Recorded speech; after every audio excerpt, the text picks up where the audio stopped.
right, so I'm going to keep going on the green flag thing here. The last video I talked about probably the most important green flag, and that is a woman who has a good relationship with her father, right? So sometimes you got to search hard for that one too, because a lot of women have been taught to be so rebellious. It is, people say it's the spirit of Jezebel. It's like, no, it's not the spirit of Jezebel. The biblical story of Jezebel is a little bit different. It's the spirit of Lilith. Feminism is based on the cult of Lilith, which was arguably Adam's first wife. And if you look at the traits of Lilith, just her description of how she was, and then you look at a blue-haired, screeching feminist, you can kind of see the crossover. Okay, this is what was intended by the suffragettes. It wasn't about women's equality and stuff like that people believe. But by the time you realize what it is, that woman is destroyed in a blue-haired progressive lefty. She's gone insane by that point. She's anti-natalist. Her number one thing on her mind is how to get an abortion, destroy life, because the anti-natalist thing is against, nature's law, God's law, nature's law, same thing, and it's against that, right? So I'm not preaching to you as a, from a biblical point of view. Oh, here come the deer.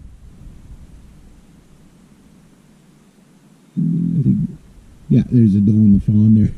I see them just about every morning that I come in here, so I don't know how close we'll get to the car today, but the point I'm making is that I talked about green flags. Other green flags is, like I say, you can learn a lot about people by how just the regular relationships they have with just normie people, not like platonic relationships. And that kind of gives you an idea of what the person is like, right?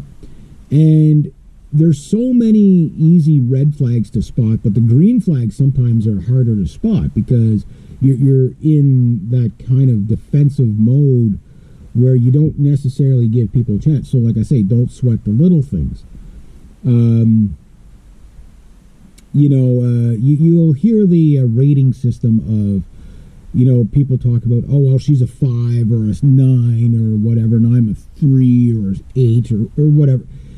Get that shit out of your head. That there means nothing. But the dating online world, women, will reject most men because they have unrealistic expectations. Well, newsflash, both sides have unrealistic expectations.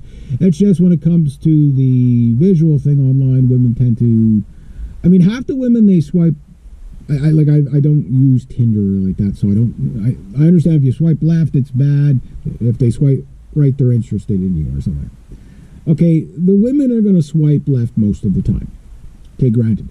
But if they were to meet each one of these men, and know them for, say, 3 weeks, I bet you 90% of the men they would swipe left on, they would probably end up dating. Why? Because women bond differently. Men tend to be more visual, right? We know this. That's one of our weaknesses. That's why we go after the attractive woman and think that, okay, well, if she looks good, she is good. And we overlook other things. It's a vulnerability men do have, and they need to be aware of it. So when you meet an attractive woman, don't just, okay, yeah, sure. Laws of attraction are laws of attraction, but just understand that's just your, that's just your nature kicking in. That's just your, that's your hypergamy kicking in. You always want to get the woman that, attractiveness is kind of correlated with fertility for some reason in our minds. Even though scientifically, you can be the most beautiful woman in the world. Maybe not you, because if you're a guy, but if you're a woman and you're the most beautiful, doesn't mean you're healthy.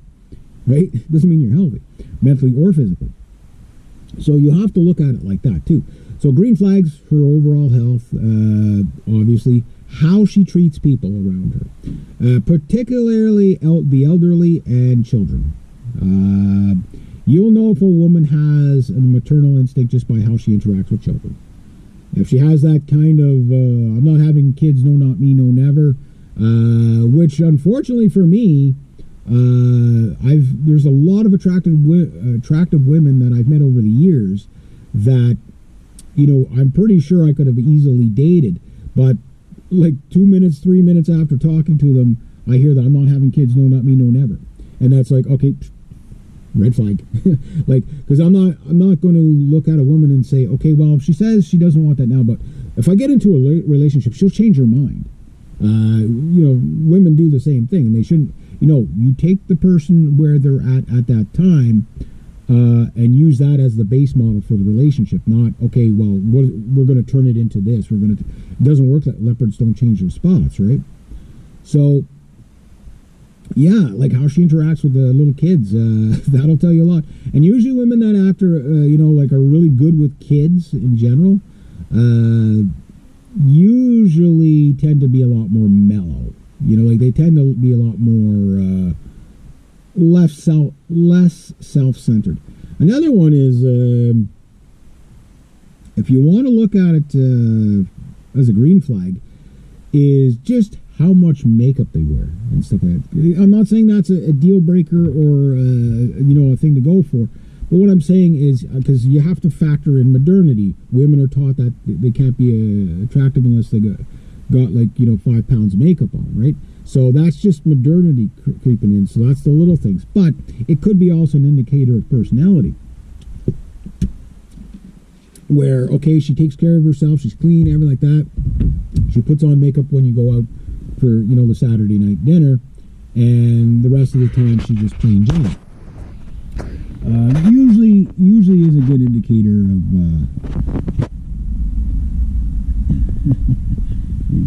usually a good indicator of you know, like a personality type.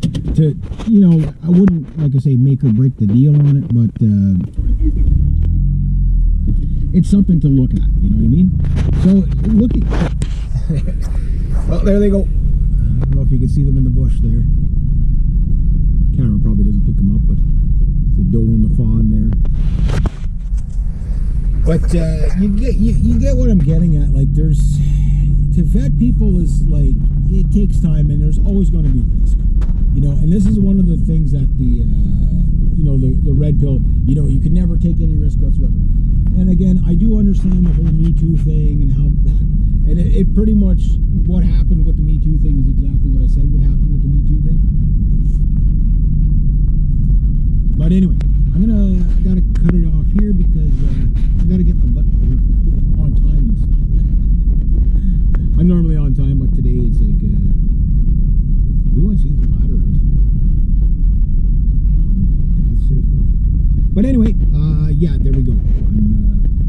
Yeah, I'll leave the video.